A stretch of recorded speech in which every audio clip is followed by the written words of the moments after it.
Hello नमस्कार साथियों, आप सभी का आपके अपने YouTube channel best education light पर एक बार पुनः स्वागत।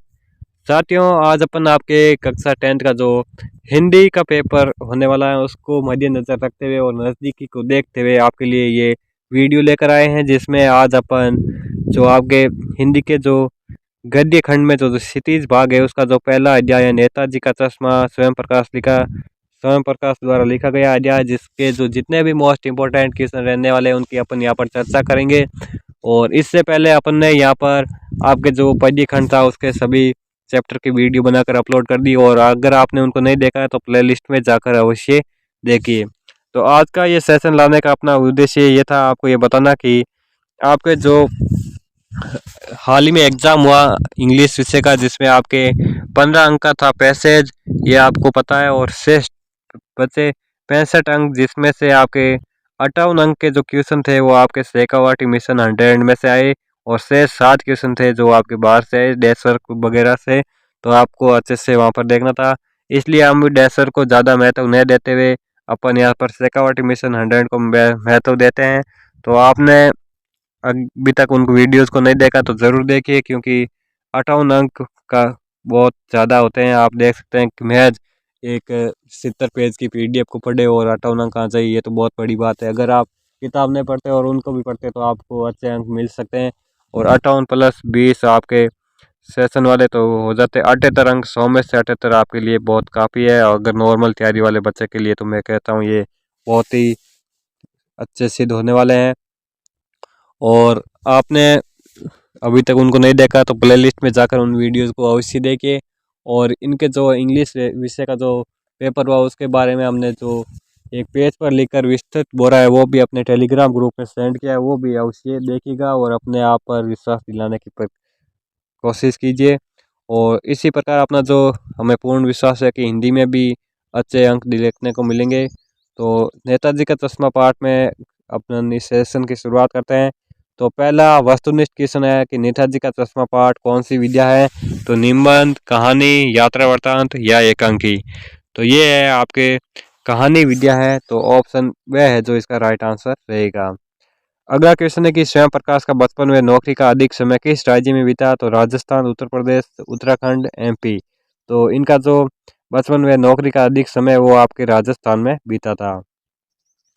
अगला क्वेश्चन है कि हवलदार साहब कितने दिनों से कंपनी के काम से कस्बे में गुजरते थे? कस्बे से गुजरने का वो समय था आपके तो 10 दिन, 7 दिन, 15 दिन या 5 दिन। तो वो आपके हवलदार साहब थे, कंपनी में आपके काम से कस्बे से गुजरते थे, तो वो आपके 15 दिनों से गुजरते थे। अगला क्वेश्चन है कि मूर्ति कोर्ट के दूसरे बटन तक कितने फुट ऊंची थी? तो 1 फुट ऊंची, 3 फुट ऊंची या 2 फीट या फिर 4 फीट। तो ये आपके मूर्ति का जो ऊंचाईपन था वो आपके 2 फीट था। अगले आते हैं आपके पोर्शन लघुतरात्मक क्वेश्चन की ओर बढ़ते हैं, जिसमें पहला क्वेश्चन है कि मूर्ति को देखते ही कौन से नारे याद आने लगते हैं? तो मूर्ति को देखते ही आपके कौन से नारे याद आने लगते हैं? तो इसमें दिल्ली चलो, तुम मुझे खून दो, वगैरह वगैरह आपके जो इतने भी देश प्रेमी भक्तों के जो नारे थे वो यहाँ पर याद आने लगते हैं। अगला क्वेश्चन है कि मूर्ति कहाँ लगवाई गई थी? तो मूर्ति आपके जो शहर के मुख्य बाजार के मुख्य चौराहे पर लगाई गई थी, ये आपको यहाँ पर याद रखना है। और आपने अध्याय पढ़ा है तो ये छोटी छोटी चीजें तो आपको याद ही है। और तीसरा क्वेश्चन है कि पहली बार जब हवलदार साहब ने पान खाकर मूर्ति देखी तो क्या अनोखी बात लगी? तो मूर्ति जब उन्होंने पहली बार देखी पान खाकर तो उनको अनोखी बात ये लगी कि मूर्ति पत्थर की थी लेकिन चश्मा रियल या वास्तविक था। अगला क्वेश्चन है कि मूर्ति का चश्मा कौन बदलता रहता था? तो मूर्ति का चश्मा आपके कैप्टन चश्मे वाले साहब थे, वो यहाँ पर बदलते रहते थे। और आगे क्वेश्चन आता है पांचवा कि पान वाला कैसा आदमी था? तो पान वाला काला, मोटा और खुश मिजाज आदमी था, लेकिन उसमें देश प्रेम की भावना वो बिल्कुल कतई नहीं थी, इसलिए वो देश प्रेमी नहीं था। और छठवा क्वेश्चन है यहाँ पर कैप्टन चश्मे वाला कैसा आदमी था? तो कैप्टन जो है वो यहाँ पर देश प्रेमी है। इस पर यहाँ लिखेंगे कि एक बेहद बूढ़ा मरियल सा लंगड़ा आदमी, सिर पर गांधी टोपी और आंखों पर काला चश्मा लगाए रहता था।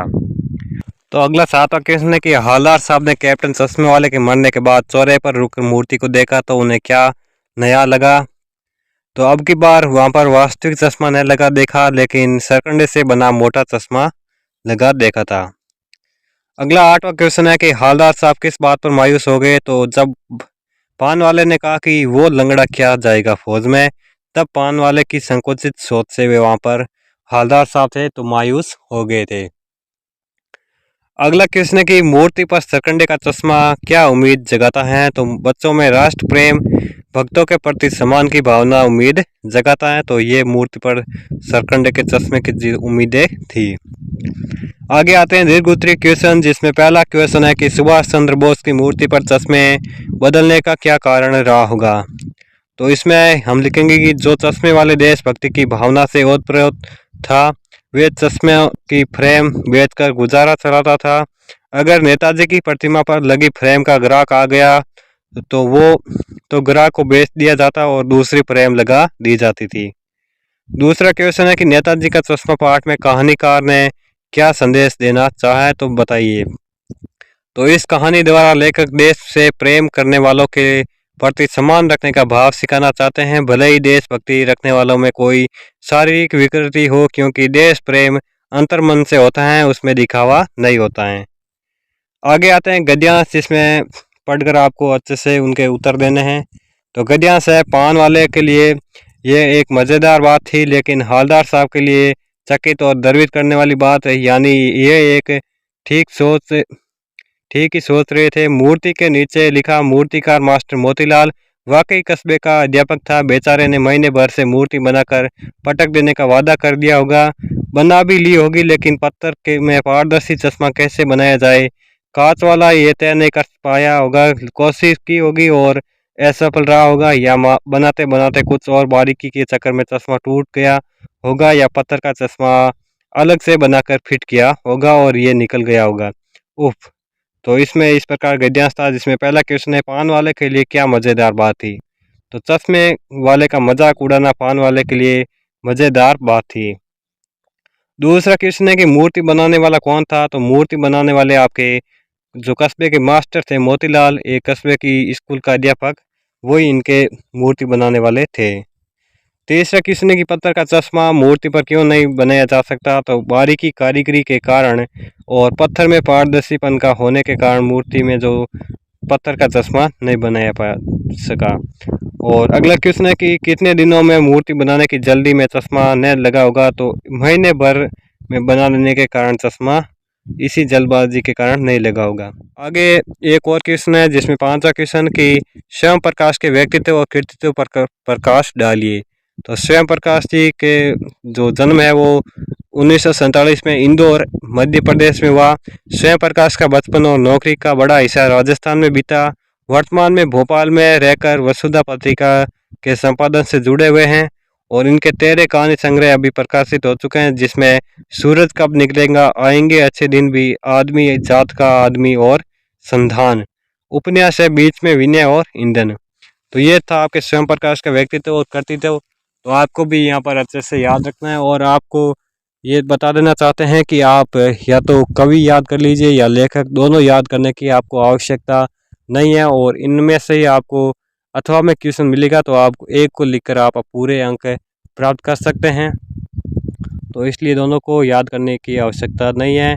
और हमारे साथ जुड़े रहे अंत तक। अपने अगला अध्याय रहेगा बाल गोविंद भक्त राम वृक्ष बेनीपुरी, इसकी भी हम यहाँ पर संपूर्ण रूप से अच्छे से चर्चा करेंगे। एग्ज़ाम से पहले पहले आपकी ये जो शेखावत मिशन हिंडलैंड की जो महत्वपूर्ण सीरीज़ है वो हिंदी की भी पूरी कर दी जाएगी और सभी विषयों की भी पूरी कर दी जाएगी। और आपको यहाँ पर इनको अच्छे से ज़रूर देखना चाहिए। 65 में से 58 अंक अंग्रेजी में यहाँ पर आए थे, आपको पुणे बता देना चाहते हैं। और हिंदी में भी यही होगा और 100% होगा, और इनमें से ही आपको क्वेश्चन देखने को मिलेंगे। तो मिलते हैं अगले नेक्स्ट सेशन में, तब तक के लिए जय हिंद जय भारत।